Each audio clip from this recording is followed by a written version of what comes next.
What the Actual Fork podcast is co-hosted by two intuitive eating registered dietitians, yours truly, Sammy Previtt, owner of Fine Food Freedom, and Jenna Warner, owner of Happy Strong Healthy. We can't stand diet culture bullshit and love keeping it real. Our mission is for all humans to believe that they are made for so much more than chasing a smaller body. We are also here to share with you that food can be fun and pleasurable again. Although we are medical professionals, we are human beings too. We are not afraid to share our deepest, darkest secrets and how many years of our lives were taken by diet culture. We started this podcast so no human has to feel alone in their journey towards food freedom. So get comfy and join us for a casual convo where you can expect to laugh, cry, learn, and grow. We are so grateful that you're here. So if you enjoyed this podcast and want to connect further, we invite you to follow along on Instagram at WhatTheActualForkPod and subscribe, rate, and review our podcast so we can continue to share this message with more and more people. Now, let's get into it. Welcome back to another episode of What the Actual Fork Podcast. Today, I am graced with the presence of Chelsea, our podcast manager, filling in for Jenna. Chelsea, it's great to have you here. Oh my gosh, it's a dream to be back on the pod. And what's so funny is I've been on the podcast before, but never with you and Jenna. Just with like me and other RD-to-Bs that are now dietitians. So it's very exciting to be here. And what a more exciting topic to talk about than the topic we have today. But before we get into what the podcast is about today, I figured we might as well start with our What the Actual Fork moments because they're all around us.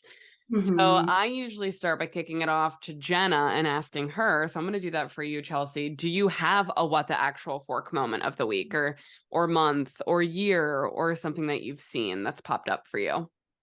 Oh, do I?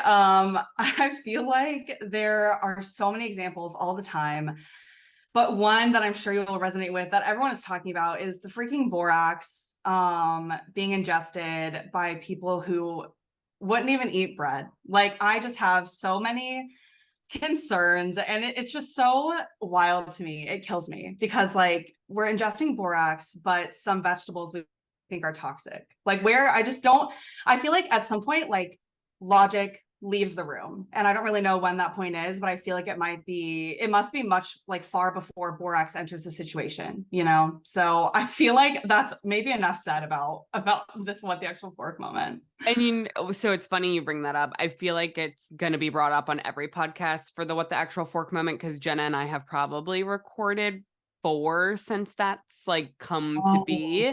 And it's everybody's What the Actual Fork. And that's exactly what happened with the AAP guidelines when they were released, is we would ask people their What the Actual Fork moment. And I think for like 3 weeks, everybody's answer was like, because you just couldn't think of anything else. To jump off of what you just said, I posted a TikTok last night that like, this just shows how fucked up TikTok is, where, okay, people are posting how they're ingesting borax, right? And the anti-inflammatory bullshit, whatever they're spewing that comes along with it. And I posted a TikTok, like eating an ice cream sandwich saying, I think the text over it was, in women ages 25 to 45, 65% identify as disordered eaters, and an additional 10% have clinically diagnosed eating disorder. And then I think I asked a question like, can you say you're in the 25% that have no guilt and shame with food? And this video sat at 0 for like 24 hours, and I broke some violation because I used the words eating disorder. Meanwhile, people can come onto TikTok and tell people to ingest basically laundry detergent, and that's not a violation. And I was just like, what the actual fuck? Like I woke up and I saw it was at like 0. And then I think like eventually it had like 50 views or, you know, something just like very weird where like with our engagement and our following, that's not normal. I was just like, what the fuck? Like what the actual fuck? My goodness. I don't understand. I think I was talking in because I'm a dietitian with Happy Strong Healthy, which you know that, but I don't know if anyone listens. Yeah. But we were in the group chat and I don't know what was happening that day, but I was like, guys, does anyone else like feel like they just want to quit all this bullshit and just be a barista. Like, so unproblematic and so like, so fun. You get to chat with people all day. Like, does anyone else feel like they just have to exit this whole profession? I actually love that you brought that up. And I did an interview last week. It actually just dropped like right before you and I came on today with Rolling Stone. And the reason I bring this up is because I was the only weight neutral medical professional that was interviewed. So I was really nervous to take the call to begin with, because I was told that it was going to be about how people were angry or upset with Weight Watchers now signing on, doctors who are prescribing Ozempic. But I believe that the other people in the article were saying like, no, we love Weight Watchers, but now we're mad. Like, why would you do this? And I was like, whoa. Can we make this explicitly clear that I was never in favor of Weight Watchers and coming from a completely different lens?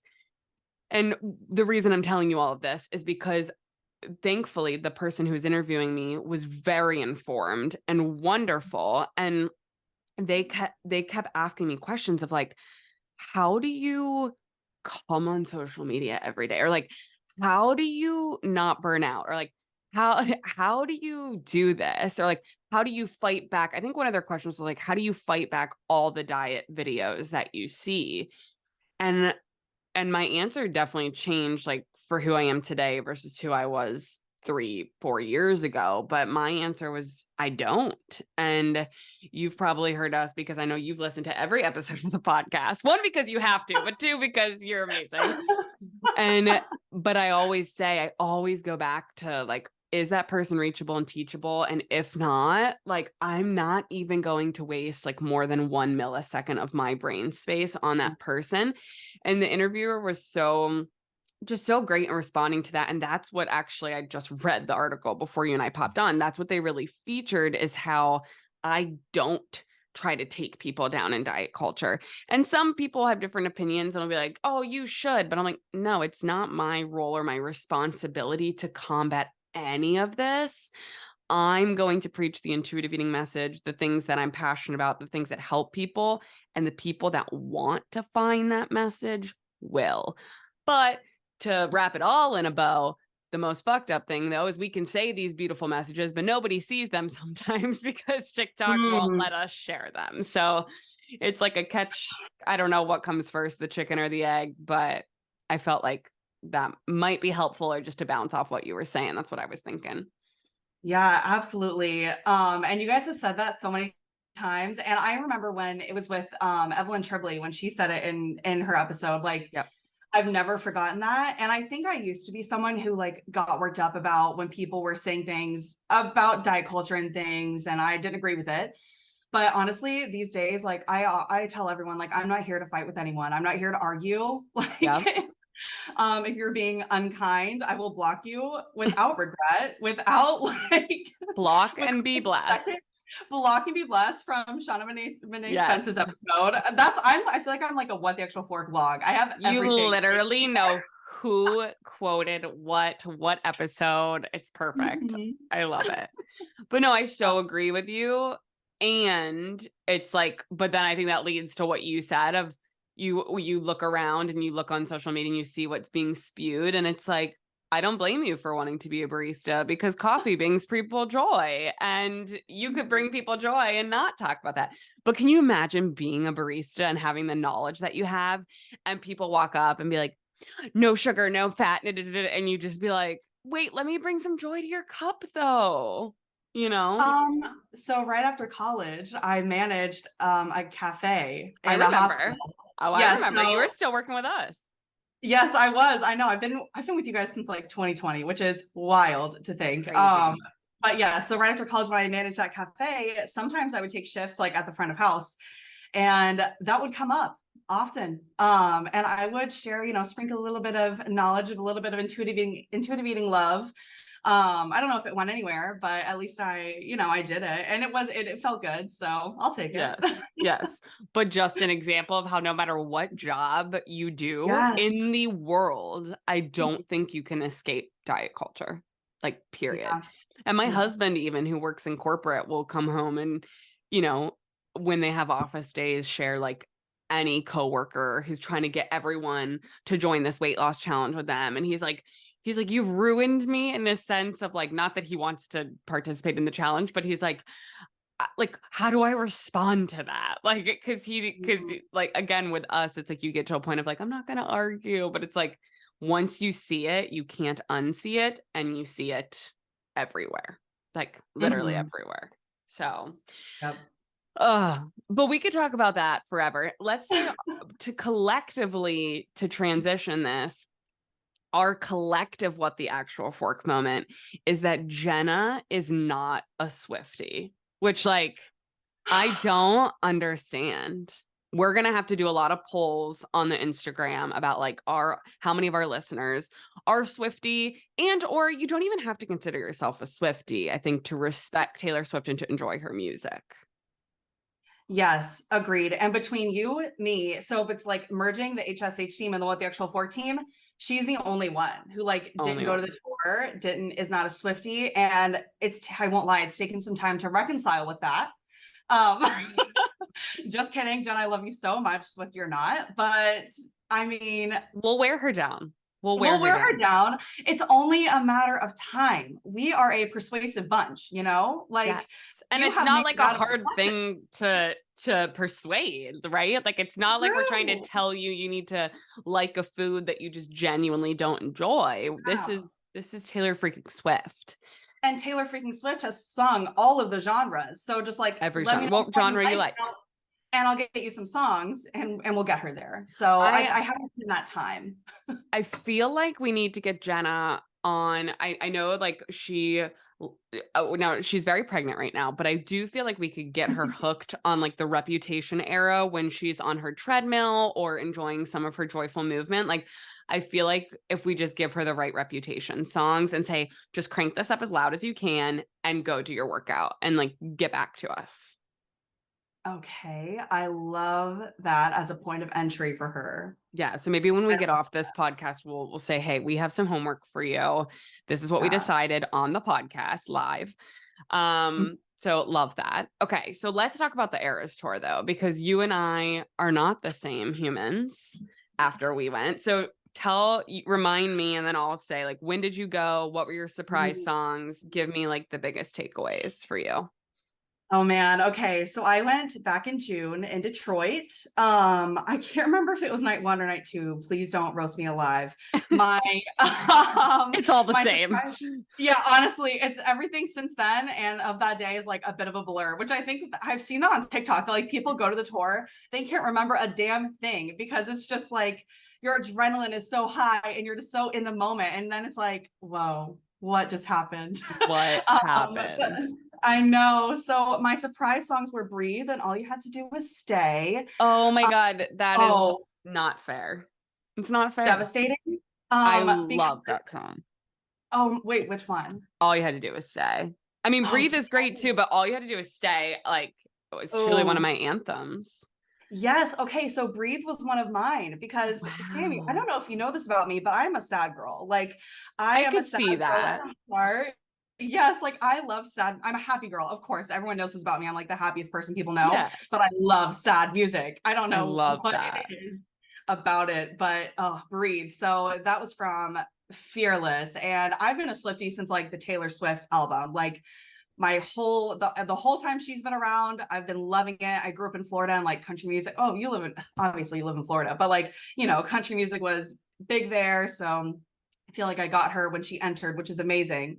And Breathe, I just remember like singing that in my freaking bedroom, along with like Cold As You from the Taylor Swift album as well. Oh, Cold As You used to get me. I think I was so young then. Like, I don't know, I must have been definitely like not even 10 years old. And I was acting like I had been through some serious heartbreak, you know? So it's just wait, then did you remember my surprise songs? I feel like you would love what I got. We got Picture to Burn. And yes, and Timeless. No. Yes. No. Timeless makes me want to just bawl my eyes out. It's the sweetest song ever. And oh my God, Picture to Burn? Yeah. So we were like screaming that one. And then I did go on night 2 and sat outside. We were like on our phones being like, all right, if we get a ticket under 1,000, we're pressing purchase. But like we did not. And like the fact that we even got to that point is like, we need help. But You're not right in the mind. yeah, like it's just, you know how it is. You get swept up in it. But I'm trying to think of the first surprise song for night 2, but Back to December. I heard live from outside the stadium. Yes. But why can't I remember the other one? See, again, like you said, you're just like in this haze. I mean, All Too Well, though. You want to talk about sad? Was it Dear John? Wait, was it Dear John? I like literally don't remember. I'm gonna Google and now I'm like embarrassed. Okay. Because I was in Denver when you were in Denver, not for the tour, but I feel like I recall hearing that Dear John was played and having a moment of grief for that. And having a moment of grief. Why Denver to Back to December? I know it was Back to December. Why can I find? Denver. It just keeps everything that keeps popping up is Back to December, Back to December. Yet we know. If it was Dear John, I feel like it would be getting a spotlight. So maybe I don't think it was Dear John. So for those who are listening who are like, what are you talking about? So she has what is it up to now? A 44 song set list. Oh my gosh, something like that. Yeah. Which is crazy. Like 3 hours and basically 15 minutes of singing straight through. I don't think she goes off the stage for longer than 2 minutes at any time. Like not even 2 minutes, truly. But you get 2 surprise songs, right? And so that's what we're talking about. One on guitar, one on the piano, and you don't know what they're going to be. I kick myself though, because I wanted to go to MetLife and just knowing that they got Welcome to New York, Getaway Car. I mean, with Jack Antonoff, it's just like, it's not fair. It's not fair. Yeah. You know, one of the surprise songs that I grieve is False God. Because that is like honestly one of my all-time favorite Taylor songs. Yeah. I didn't even like Lover. Now I love Lover as the album. But like at first when it came out, False God was the only one I was really liking. Now, like after seeing her, I'm more obsessed with her than I ever was before. Can you relate to that?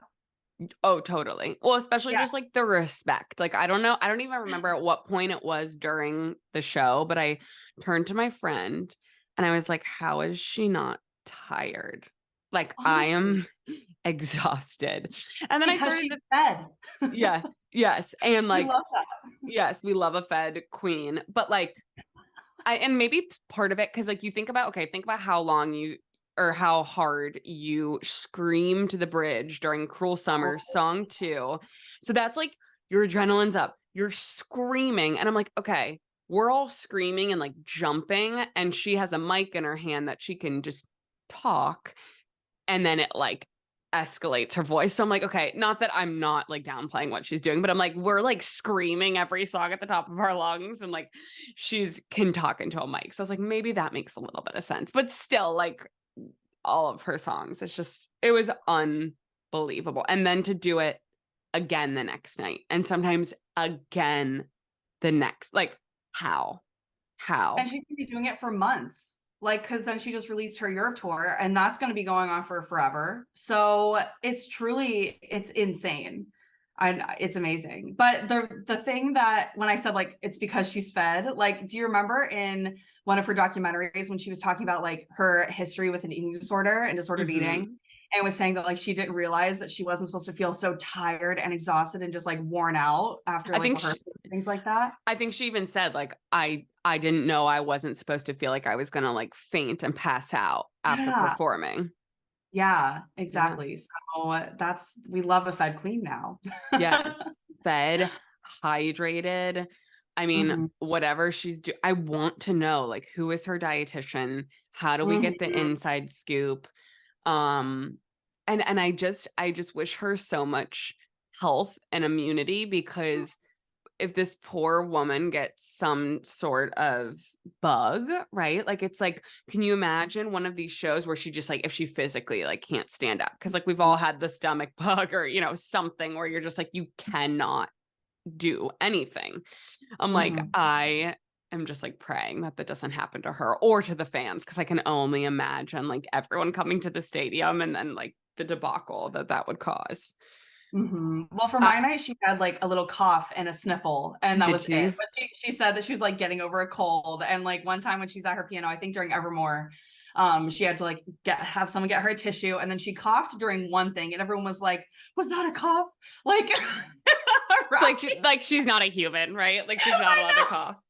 I had so much anxiety leading up to Denver because, I mean, as you know from listening to the podcast, I am sick pretty much like every other week at this point in my life, especially with Sienna and daycare.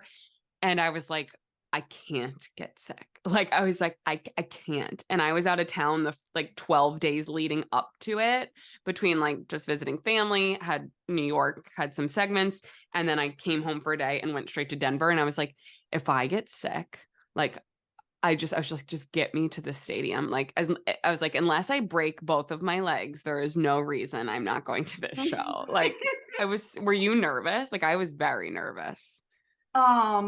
Honestly, I wasn't. I think I was just, that was kind of a chaotic period of my life for like other various reasons. So I was not worried about like a thing, not a thing in the world. I was just happy to show up. I went with one of my best friends, Anna, and we drove from Fort Wayne, Indiana to Detroit. We were listening to T Swift the whole time there, the whole ride back. We did not get tired of her. And it was just like a 10 out of 10 experience. Yes. One of my favorite things I've seen on TikTok about it, and I would love to hear your take on this, was just how people were saying, I mean, there were so many different TikToks, I'm not even sure which one I'm quoting, but just how like safe you feel there, because it was like at Denver, we had 73,000 people in the stadium, and how it's primarily women. If there are men there, most of the time they were either a boyfriend, a husband, a dad, or they were gay and had no interest in you in a sexual way. And so you didn't have this like toxic masculinity like breathing over your shoulder when you're all dolled up, because you were just like in this safe space. And it was such an interesting take that I was like, whoa, that is so true. Yeah, like that was something I saw a lot, and once I saw that TikTok, I was like, damn, they're really right about that, because I saw like it's not crowds that make me like anxious, it's men. And I was like, oh. that was the one, because it's like, yeah, you were in one of the biggest crowds ever, but you're looking around and everyone's in like pink and sparkles and like smiling and trading friendship bracelets. So it's like, no, it's not the amount of people. It's like you said, it's men. And then like I feel like the Barbie movie came out, and now it's just like all of these things are coming up in our culture right now. But it is a beautiful celebration. And again, not that only women can enjoy Taylor, because I love like one of her shows, she was like, my women, my men, and my non-binary friends. Like she said my girl, or what'd she say, my gals. She said something where like all rhymed, and I was like, that was beautiful. Like she understands that everybody loves her music, like no matter how they identify. But that TikTok just really made me think, because I didn't have that thought either until I saw it. Yeah, absolutely. I felt the same way. But Sammy, I am actually dying to know, like whenever August came on, I thought of you, and I want to know how did you feel? You have to tell, how did you feel? Unpack that for us. So behind the scenes for listeners, Chelsea had gotten me for that was my birthday, I think, or Christmas. I don't remember. Christmas. You had gotten me the August. Was it from an Etsy shop, or was it officially? It was from an Etsy shop. Okay, amazing. With the August lyrics. So that was definitely a highlight. And the stage was just so beautiful for August. Like the colors, her dress, like it was the most whimsical, like beauty that I've ever seen. And I don't remember, maybe you'll remember again, because you like black out, I didn't have a drip of alcohol, but just because you're like, I was like, I can't fathom having to go pee during this. So, but was it August that went right into illicit affairs, where she like dropped to her knees and then was like, I think, or was it My Tears Ricochet? I don't know. See, look at this. Oh, I don't know. See, it all kind of like merges together, but I know it was beautiful. Yeah, it was beautiful. Stunning. It was beautiful. It was stunning. That August was a highlight for me, but and All Too Well was like, I came there ready for that song. I gave it my everything. I could barely breathe after. I was like, it was just so fucking good. What were your songs that you came there being like, this is what I'm here for? So I didn't look at the set list before. I hadn't, because I wanted to just be surprised. Stop. That's actually pretty amazing. I'd gathered like a couple things from TikTok, of course, but I also tried to, like, as soon as I knew I got tickets, which was really just a month prior to that. Okay. I was like, okay, I have to stop with the spoilers. So Yes. I never looked at the set list. I, of course, like saw things that came on. Oh my gosh, you know what was a little surprising that really hit me was Marjorie. Marjorie had me in tears. That and Lover was like one of the first songs, and I think that was like a core memory of me just like holding hands with my bestie Anna and just like listening to someone we love and just like crying. But Marjorie was just so beautiful, and like it just reminds me of like people that I've lost recently, but also just like in this whole entire stadium of people singing this and like sharing that moment with Taylor. It was just beautiful. I loved it. That is, I absolutely adore that song, and it's so beautiful. I got chills as soon as you said Marjorie, because like it literally like took me back to that moment. Fun fact about Marjorie, you might already know this because you're a Swiftie, but do you know who's on the track of Marjorie? Like in Marjorie. Yes. Yeah. A lot of people don't know that, right? That her grandma, like she found the recordings of her grandma singing opera, Marjorie, and she's on them.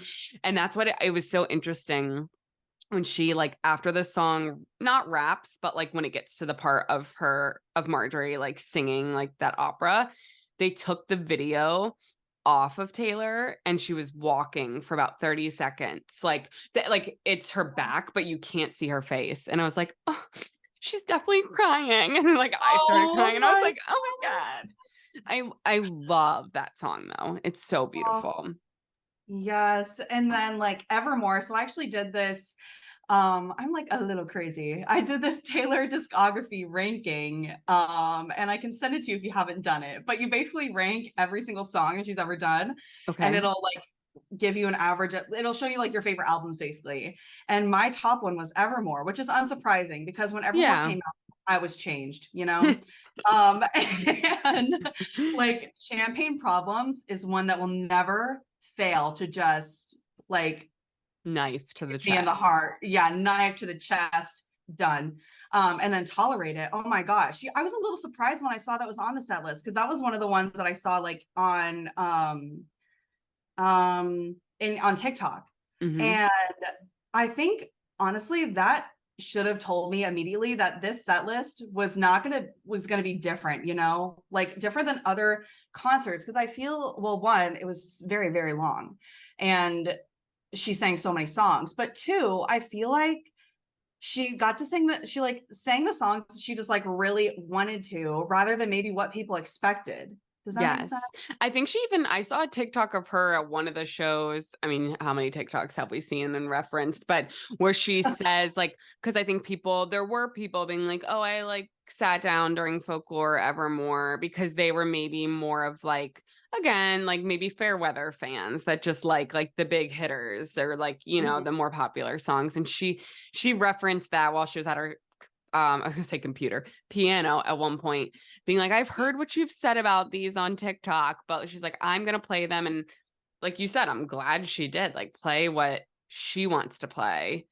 One that did, which is a big hitter, but I was just not expecting that amount of like oomph from like everything, was Bad Blood. And when they were like like walking and then the fire, like just like the music video, we were like, oh my God. And it's just like unreal. That was a highlight of the show without a doubt. And I think that made me remember how much I love Reputation. Yes. Because I kind of forgot about her, like that whole era. But my goodness, that was great. The fire, like the snake intro to the Reputation era, Yes, was next level. Like that may have been one of my favorite parts of the show, as far as like the theatrics and the like performance rather than just like the songs. I think that may have been the highlight of the show, other than Midnight's, which we can talk about that.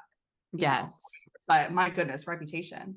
Yes, it just, yeah, I think this just like definitely hits home that we need to get. I think we can get Jenna through the Reputation era. I think that is like our gateway into getting her. I just feel like Jenna's a Reputation girly. Like I'm trying to think of other eras and pairing them to Jenna, and I'm like, she doesn't strike me as a folklore Evermore girl. What about Midnight's? What about Midnight's? Maybe. I don't know. Like the other day we came on to the pod and I had some type of good luck that happened to me. And she was like, Karma. And I was like, Karma is my boyfriend. And then she was like, I don't get it. I don't get it. So definitely not Karma. But we'll see. We'll see. I think Reputation's our way in first. And then we'll chip away from, we can expand from there. Yeah. Are you trying to go to the international tour is the question. Yes. So as you may or may not know, my apartment in London, because I'm splitting time between London and the US. So my apartment in London is right next to Wembley Stadium. I'm talking right across the street. So like you could hear the show even if you weren't in there. Yes, I have an air mattress if you need to like book a flight. Like, whoa, you know? Yeah, I might need to hit you up for this. Because I think there's no way I cannot. But also at the top of my apartment building, I can see into Wembley Stadium. And the thing is, it might be like, closed off because they're like, it's Taylor, blah, blah, blah. They might need to cover it up if they can, but I can still hear everything. So I was going to say, whether or not I'm in the stadium, my ass is going to be here, like now, are you in London right now? I am. Yes. Okay. And so when is she coming to London? I don't know the international tour dates. I think it's around this time next year, and I could be wrong. And she's actually coming to Wembley twice. She's doing, I think, 5 or 6 shows total in Wembley, and she's coming early in the tour and then finishing the tour here. Sammy, it's so serious. So you must go. It is. I must. So my girlfriend I went with in Denver right before we left somehow got on to the lottery internationally and just texted me. She's like, well, looks like my husband and I are going to Austria. And she just got like 2 tickets in Austria. And I was like, and somehow she kept like, it took her like a long time, like most people trying to get tickets. And she kept doing things. And I was like, these tickets are taken, and like kept refreshing. And somehow then she like hit the VIP tickets because she was like, maybe they'll be there. She's like, we'll see how much they are. And she got 2 tickets total VIP. Don't even know what that means, for $600. And I'm not going to air publicly what I paid for my 1 ticket, but I can promise you it was more than $600. And I was embarrassing. Like, and we were like 5 rows from the top. Like when everyone was jumping, like we're like, all right, we're going down. Like the stadium's falling. Like it is what it is. Well, so I was like the 2nd row from the top, and I also paid more than $600. Again, embarrassing, disgusting. Would do it again. Totally. And like we could also feel the stadium just like, or the bleachers just like shaking. And eventually Anna was like, I'm a little too anxious right now. Like I have to go. So she left, came back, and it was fine. She could still hear everything. She actually told me this funny story. She like, went down to the floor level and was just like, well, no, she didn't go in. I was like, she could hear her still. And there were these police officers behind her, and they were just chatting amongst themselves, and they were like, they all know every word to every song. This is insane.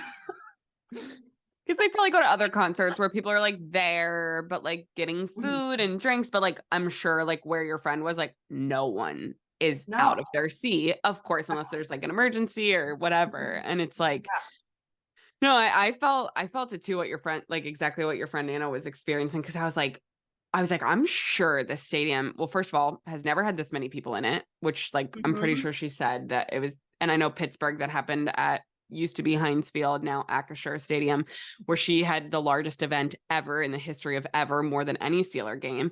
And so it's like these stadiums, like they've never had this many people in them, and people are jumping at rates that, and I don't know if you saw the TikTok, here we go again, quoting TikTok, of apparently, was it in Seattle? They have some type of radar that like in the stadium, because of people jumping, it like measured on the earthquake scale, like very low end, because of the amount of jumping that was going on. It was like, okay, like that can fuck shit up. Like, I'm here for it, but like not obviously destruction. Not that she would be either, but it's like, oh my God, like that's what's happening. Yeah. And I remember having a thought there, and I was like, you know what? This is out of my hands. Whatever happens next is out of my hands. You know what? I can think of worse ways to die than at a Taylor Swift concert with all the Swifties, and like, I don't know. This is a terrible thing to joke about, but it's like, I definitely had that thought, because I was getting nervous. I was like, what are you going to do? You know, what are you going to do? So, yeah, exactly. Oh my God. And I remember she left during the surprise songs, and I was like, I remember texting her in all caps. I'll send you a screenshot after this. It's hilarious, but it's like, Anna, surprise songs now, come back now. Like, just like the urgency. And she was like, it's okay, I can hear them. Like, I'm just down here. I'll be up soon. It was funny. She's like, don't worry about me. I know. And I'm like, I'm worried. Oh my gosh. Well, I feel like I should have fact checked things before this episode, but I also just wanted to like make sure it was known that Taylor Swift is basically saving our economy. I have heard that too. And I said that in the wrong crowd the other day and got like a dirty look. And I'm like, okay, you're not my people. That's fine. But like, she is. Like, is she not? I've seen things everywhere that she's blowing up the economy in these cities that she goes to. That's what I think we need to like, maybe we'll find something that we can link in the show notes. But I think the last time I checked, it was like over $4.6 billion of revenue total between like everything.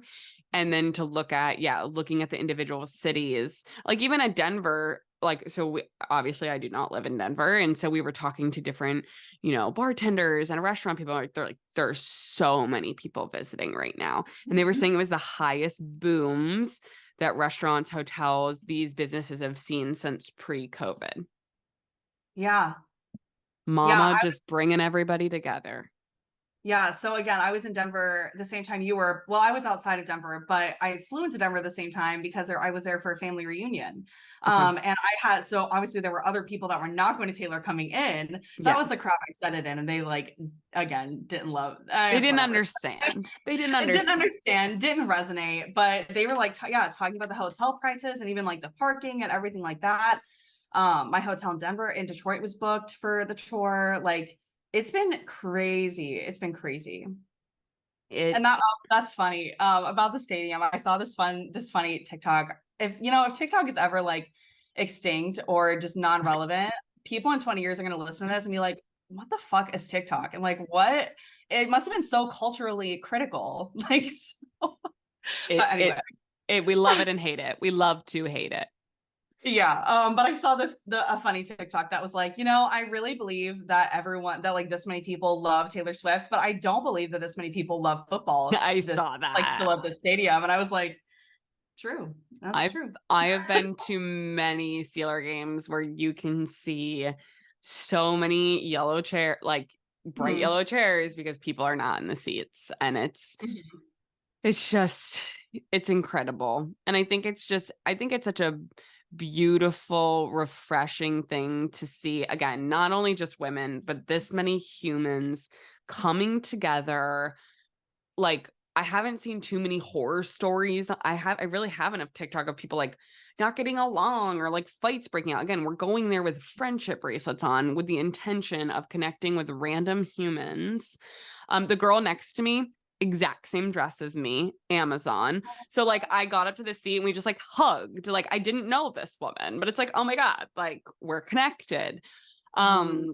So I think it's just like, after what our country has been through over the course of however many years, I think it's just like nice to finally have a moment of like when you were in there, it's just like safety and community and joy, like overwhelming, extreme joy.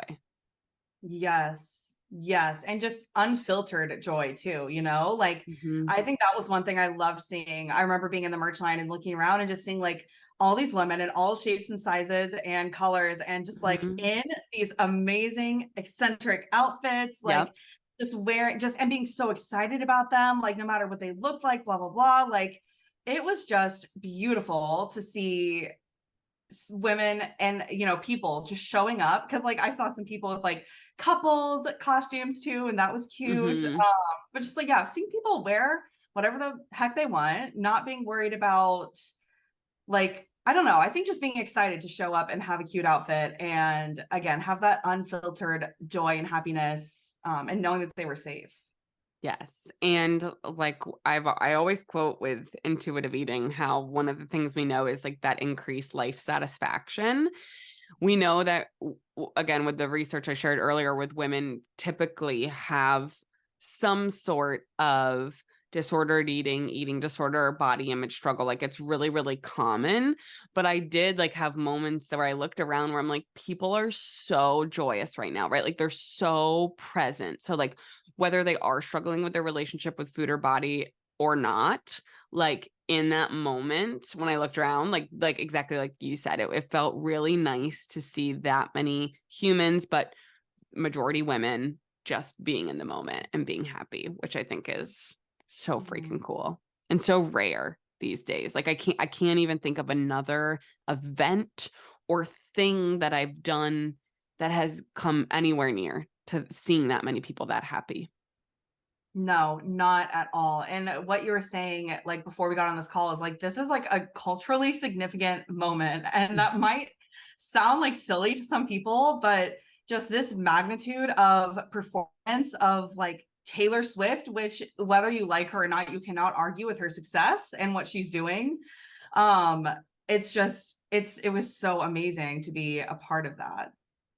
Absolutely. And for those who don't like her, I always say, what is your favorite song? Because chances are she wrote it. If you ever look at all of the songs that she has written for other, of course, country artists, but Rihanna, she's written some of her songs. So if you Google that list, or like, that's always a fun one because people are like, oh, well, I like this song. I'm like, well, she wrote that. So like, I need to look up that list. Oh my she gosh. is just. Oh, we haven't even talked about songwriting yet, Sammy. Well, that's where I think when people, go to like not liking her or whatever, I'm like, you don't have to, fine. You don't like these 7 genres of music. Okay, fine.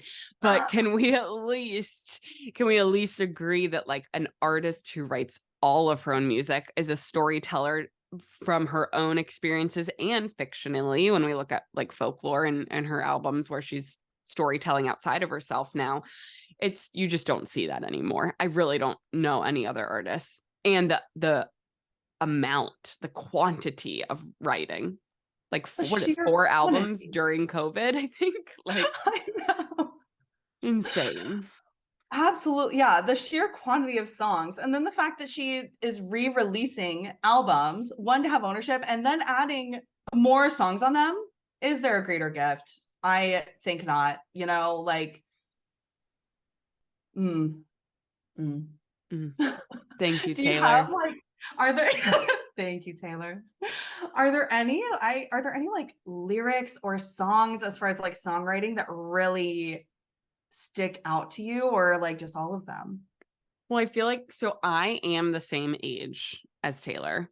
So I grew up with her like going through and releasing songs that were based like, like exactly at my point of life. I feel like, so when you're looking at Fearless and 15 and like Love Story, like that was the high school romances, right? It's like I just feel like then she had like the breakup albums and the like Reputation, Bad Girl, like I feel like all of her eras, not that I match Taylor Swift in any way, shape, or form, but I just felt like I think everyone feels this way, right? Is that she hits every emotion and every song, and they're they're so different that like you can relate to them depending on what time of your life or what experience you were going through. So there's definitely some like you can put it on. You could put me in a dark room, put it on, and I'm like, wow, I'm back in my high school, like a high school breakup in my bedroom crying. You know what I mean? Like you can put a song on and relive an exact experience, which is just so powerful. Marjorie comes to mind for me as another big one of just like when you lose people, it's just so beautifully written and the lyrics are so beautifully written, and having that in the stadium and experiencing that with 73,000 other people who have most likely at least lost one person, right? That's been close to them. It's like she takes these things that we all experience and makes them so personal. So I just like totally rambled with that answer, but I would love for you to answer that question too. If you had one more specifically or just what's coming up for you. Yeah. So, oh, that's a toughie, but like, I mean, you're so right with the whole, like the songs obviously are about her life and her experiences, but we all feel it. And that's so evident by the community that she's built around her music and her fan base. It's insane. I think one of my like all-time favorite songs is Peace, which again, it's like I would argue one of her saddest ones. Oh, I love that song. Oh, it's just so good. Like Folklore also did something to me, like Evermore and Folklore. Well, I think obviously it was COVID too, so I was just like primed for like being in my feels, I think. But yeah, Peace, oh my gosh. We can leave it there because I could go on like about my favorite songs forever. Midnights has some great ones that really hit pretty deep. Oh yeah. We're like these like feelings are coming up as you're speaking. I know. Oh my gosh. Well, I think it's a great question to end on because I feel like anybody who's pressing play on this podcast episode has two things in common with us. They probably love Taylor Swift. Maybe they went to the Eras tour, and or they're passionate about making peace with food and their body.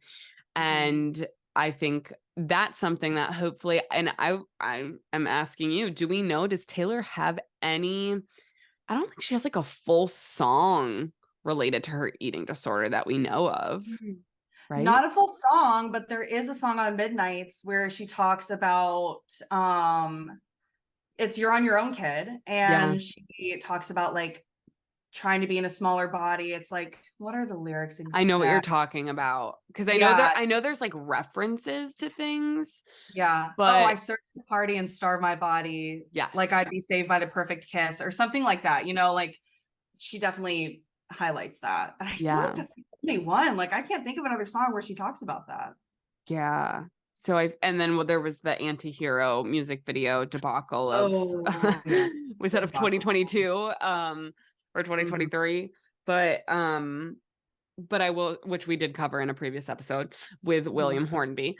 But yeah, that's something I would love to request from Taylor of like a song about like knowing her lyrical geniusness and just like her ability to put things in song, like a song about hating your body, wanting to change it, but realizing that wasn't the answer to your happiness. Oh, can you imagine? Oh my gosh. I can only imagine. And when Taylor is taking requests, I think we should slide that in there. We'll slide into her DMs and see if she ever sees it. But hopefully for those who are listening can just enjoy this behind the scenes chat with us. And if you're going, she only has a few shows left, right? Or is she done? Yeah. Few left. I'm pretty sure she has some left. Few left. And then the international tour begins. So we'll definitely be doing a lot of polls on Instagram, but if you're listening, shoot us a DM, or when you rate, review, and subscribe to What the Actual Fork podcast, make sure to also comment your favorite Taylor Swift song so we know what is going on in your world of Taylor Swift.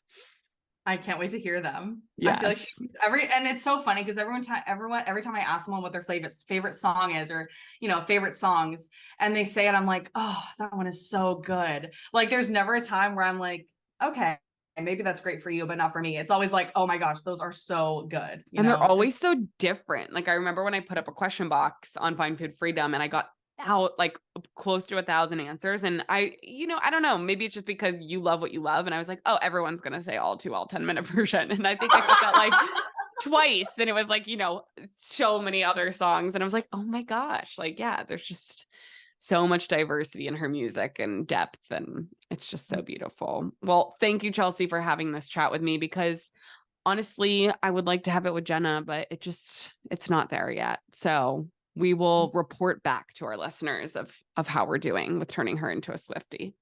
Yeah, we can offer progress updates with that. I love it. I love it. Thank you so much, Sammy, for having me. Thank you guys so much for listening to another episode of What the Actual Fork Pod. We know there are a lot of pods out there, and we are so grateful that you are here listening with us. So if you enjoyed today's episode, please be sure to subscribe, like, share with all of your friends and faves, and don't forget to rate and review and let us know what you want to hear more of. The more we hear from you, the more that we can make these episodes exactly what you want. We would also love to connect with you on Instagram at WhatTheActualForkPod. We promise to continue to bring you the hottest topics, greatest guests, and the most fun you can possibly have fighting diet culture bullshit.